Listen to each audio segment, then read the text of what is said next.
देश के केंद्र में राजस्थान राज्य इस वक्त चर्चा का विषय बना हुआ है, क्योंकि साल 2023 की शुरुआत होते ही चुनावी बिगुल हर एक पार्टी की तरफ से फूंक दिया गया है।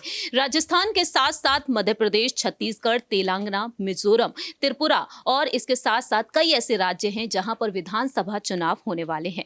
अगले साल 2024 में लोकसभा चुनाव होंगे और इन चुनावों में जीत हासिल करने के लिए केंद्र से सत्ता से भारतीय जनता पार्टी को हटाने के लिए पूरा ही विपक्ष यहां पर महागठबंधन की तैयारियों में जुट चुका है। आखिरकार यहां पर महागठबंधन होगा या फिर नहीं, ये तो वक्त के साथ साथ ही पता चलेगा। सबसे पहले आपको याद दिला देते हैं यहां पर कांग्रेस से महासचिव जयराम रमेश का वो बयान, जब उन्होंने कहा कि भारत जोड़ो यात्रा खत्म हो जाने के बाद कांग्रेस पार्टी महागठबंधन की तरफ बढ़ेगी। उन्होंने ये दावे किए हैं। अब देखना होगा कि राहुल गांधी, मल्लिकार्जुन खड़गे यहां पर महागठबंधन की तैयारी करते हुए नजर आएंगे। फिलहाल तो देखा जाए तो यहां पर राजस्थान के सियासी संकट पर हर किसी की नजरें टिकी हुई हैं, क्योंकि यहां पर पूर्व डिप्टी सीएम सचिन पायलट मुख्यमंत्री पद की दावेदारी के लिए खुद को लगातार आगे कर रहे हैं। पायलट गुट यहां पर मोर्चा खोलते हुए नजर आ रहा है।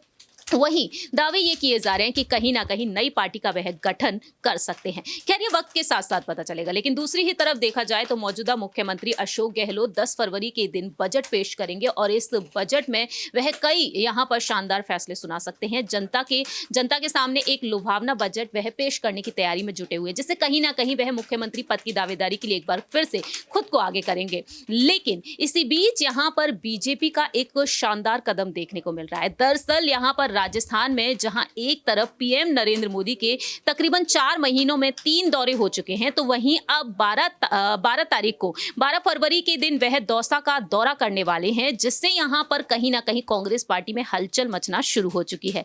लेकिन वहीं दूसरी ही तरफ बीजेपी की कुछ और भी रणनीति है, जिसके बारे में आपको बताना चाहेंगे। लेकिन यहां पर आपको देना चाहेंगे थोड़ी सी जानकारियां और इस स्पेशल प्रोग्राम राजनीतिक गलियारा में हम आपको और भी अहम जानकारियों के जरिए बताना चाहेंगे कि आखिरकार न्यूज रूम में बैठे हुए सहयोगियों का क्या कुछ कहना है।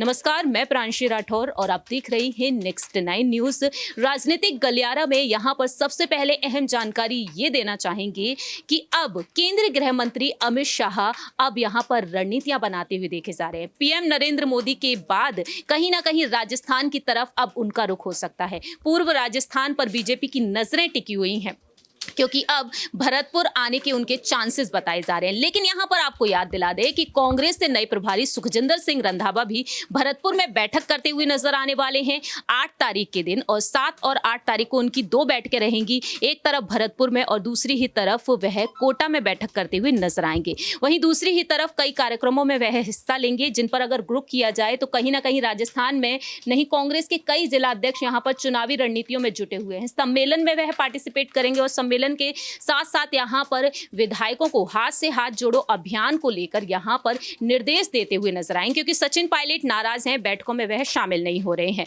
और सचिन पायलट शक्ति प्रदर्शन भी करते हुए नजर आए हैं। लेकिन कहीं ना कहीं अगर सचिन पायलट को आगे किया जाए राजस्थान की सियासत में मुख्यमंत्री पद के लिए, तो क्या सचिन पायलट पीएम मोदी को चुनौती दे पाने में सफल होंगे? इस पर हम राय लेना चाहेंगे हमारे सहयोगी कपिल से कि आखिरकार उनका क्या कुछ कहना है। तो सबसे बड़ा अहम सवाल यही रहेगा कपिल, बहुत ही कम शब्दों में आप जवाब दे सकते हैं, कि अमित शाह और पीएम मोदी जिस तरीके से दौरा करते हुए नजर आ रहे हैं, पूर्व राजस्थान पर उनकी नजरें हैं। देवनारायण जन्मभूमि को लेकर, यहाँ पर कॉरिडोर को लेकर जल्द ही कोई अनाउंसमेंट की जा सकती है, ये दावे किए जा रहे हैं। गुर्जर वोट बैंक पर यहाँ पर उनका निशाना है। तो ऐसे में यहाँ पर सचिन पायलट को जो चुनौती मिल रही है, क्या उन चुनौतियों का सचिन पायलट सामना कर पाएंगे? देखिए, पायलट की अगर बात करी जाए तो उनका वोट बैंक या फिर ज़मीनी तौर पर उनकी जो पकड़ है वो काफ़ी मजबूत मानी जाती है, और इसी मजबूत पकड़ को कहीं ना कहीं उसमें सेंध लगाने के लिए इस तरह की तमाम जो है योजनाएं या फिर इस तरह की जो मंदिर की बात जिस तरह से की जा रही है, उसका अनाउंसमेंट मोदी जी करते हुए नजर आ रहे हैं। और 2024 को लेकर राम मंदिर की जो तैयारी की गई है उसको लेकर भी कहा जा रहा है कि ये भी इसी तरीके की एक अनाउंसमेंट है। तो ये माना जा सकता है कि सचिन पायलट को लेकर कोई भी जो है वो मजाक में नहीं लेना चाहता है, सब सीरियसली पायलट को लेकर चल रहे हैं, और पीएम मोदी भी कहीं ना कहीं इसी ओर इशारा कर रहे हैं। इस तरह की तमाम जो योजनाओं का अनाउंसमेंट किया जा रहा है वो इशारा करती है। अमित शाह की जो रणनीति है उनका कहीं ना कहीं भरतपुर में दौरा हो सकता है, तो यहाँ पर क्या वाकई में सुखजिंदर सिंह रंधावा की बैठक भी है? तो आप इसे किस नजरिए से देखते हैं?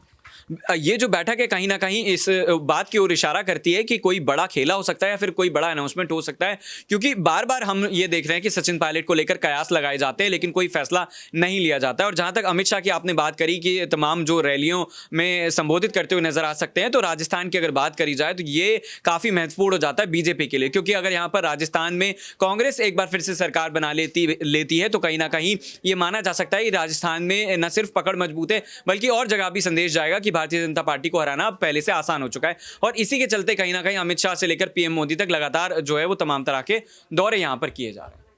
जैसा कि यहाँ पर कपिल ने अपनी बात रखी है, तो अब देखना ये दिलचस्प होने वाला है कि आने वाले समय में आखिरकार रणनीतियां क्या कुछ हो सकती हैं, क्योंकि देखा जाए तो अब राजस्थान के सियासी संकट पर अगर रुख किया जाए तो कहीं ना कहीं राजस्थान के सियासी संकट पर फैसला लेने की बेहद जरूरत पड़ती है। लेकिन पीएम नरेंद्र मोदी का दौसा का दौरा रहेगा, अमित शाह का भरतपुर का दौरा रहेगा, तो ऐसे में यहाँ पर क्या कुछ अहम रणनीतियां और भी बनती हुई नजर आएंगी। राय यहाँ पर लेना चाहेंगे हमारे सहयोगी दीपक से कि आखिरकार उनका क्या कुछ कहना है। दीपक, पीएम मोदी पर गौर किया जाए तो फरवरी के महीने में उनका दौरा रहेगा, लेकिन भरतपुर आने के चांसेस अब अमित शाह के भी बताए जा रहे हैं। तो अमित शाह अब यहाँ पर क्या कुछ कहते हुए नजर आने वाले हैं आने वाले समय में, क्योंकि पूर्व राजस्थान पर उनकी नजरें टिकी हुई है। देखिए, अमित शाह नहीं, जेपी नड्डा भी इससे पहले आए थे। अमित शाह भी यहाँ पर गृह मंत्री का पद संभालते, तो उनकी भी जिम्मेदारियां बनती हैं और राजनाथ सिंह के भी दौरे होने चाहिए।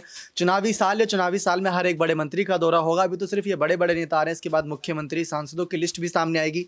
पीएम मोदी आ रहे हैं तो कुछ बड़े यहाँ पर फैसलों का उद्घाटन करके जाएंगे। गहलोत सरकार है, पिछली बार गहलोत अपना जो एक ऑफ लेते नजर आए थे उसी दिन जिस दिन पीएम मोदी का एक शानदार ऐलान होना था, उससे बचते नजर आए थे, लेकिन शायद इस बार ना बचें। और कांग्रेस की सरकार को फंसाने के लिए पीएम मोदी लोकसभा चुनाव की तैयारियां भी करेंगे और यहाँ की लोकसभा सीटों पर भी उनकी नजरें होंगी। इसी वजह से बड़े बड़े क्षेत्रों पर उनकी नजर है। इससे पिछले भी अगर हम देखा जाए तो गुर्जर जहाँ पर ज्यादा निवास करते थे वहां पर पीएम मोदी गए थे, और अब इस बार दौसा के दौरे की आप बता रहे हैं तो दौसा भी पायलट के पारिवारिक गढ़ में से एक आता है, तो वहां पर भी सबकी नजरें हैं और पायलट की काफी अच्छी खासी चर्चा है। तो पीएम मोदी का दौरा बहुत इंपॉर्टेंट रहेगा। तारीखों पर अगर रुख किया जाए, 7 और 8 को सुखजिंदर सिंह रंधावा की 2 बैठकें रहेंगी भरतपुर और कोटा में। भरतपुर में अमित शाह पहुंचने वाले हैं, तारीख का ऐलान अभी नहीं हुआ है, लेकिन 12 फरवरी के दिन पीएम मोदी दौसा पहुंचेंगे। और दूसरी ही तरफ देखा जाए 10 तारीख को यहां पर बजट पेश होगा, तो क्या बजट को ध्यान में रखते हुए अमित शाह यहां पर कुछ अलग रणनीति बना सकते हैं? और जो कुछ महीने बाकी रह गए, तकरीबन 9 महीने बाकी रह गए हैं विधानसभा चुनाव में, तो आप किसकी सरकार बनते हुए देख रहे हैं? अमित शाह का भी हाल ही में जो रैलियां भी हो रही है उससे साफ पता चल रहा है कि वो चुनावी रैलियां हैं, और साथ ही साथ इन जनसभाओं के जरिए पीएम मोदी जहां जहां जाएंगे बीजेपी के लिए एक मंच सजा रहे हैं, और ताकि आसानी रहे। तो बजट अगर 10 तारीख को पेश होगा भरतपुर कोटा में, आपने यहाँ पर बैठक की बात बताई,